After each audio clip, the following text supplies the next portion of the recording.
সম্প্রতি মুক্তি পেয়েছে সৃজিত মুখোপাধ্যায় পরিচালিত ছবি কিল বিল সোসাইটি।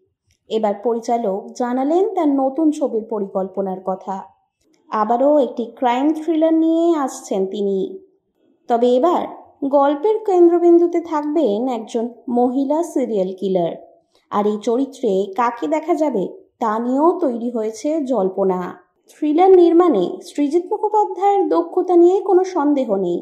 22শে শ্রাবণ, ভিঞ্চিদা, দশম অবতার কিংবা দ্বিতীয় পুরুষ প্রতিটি ছবি বাংলা চলচ্চিত্রে থ্রিলারের ধারা সমৃদ্ধ করেছে।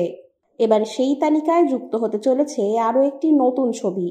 এক সাক্ষাৎকারে সৃজিত জানিয়েছেন তিনি এবার এক মহিলা সিরিয়াল কিলারকে ঘিরে ছবি নির্মাণের পরিকল্পনা করছেন।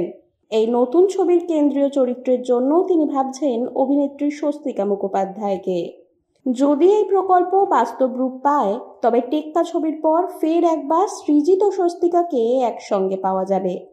তবে স্বস্তিকাকেই কেন মহিলা সিরিয়াল কিলারের চরিত্রে নির্বাচন করেছেন পরিচালক? প্রশ্নের উত্তরে সৃজিত বলেন, অভিনয়ের প্রতিমা হলেন স্বস্তিকা। ওর মতো অভিনেত্রীর উপর পরিচালক হিসেবে চোখ বুজে ভরসা করা যায়। হঠাৎ মহিলা সিরিয়াল কিলারকে কেন্দ্র করে ছবি বানানোর ভাবনা এলো কোথা থেকে? এই প্রসঙ্গে উঠে এলো স্বস্তিকার নাম।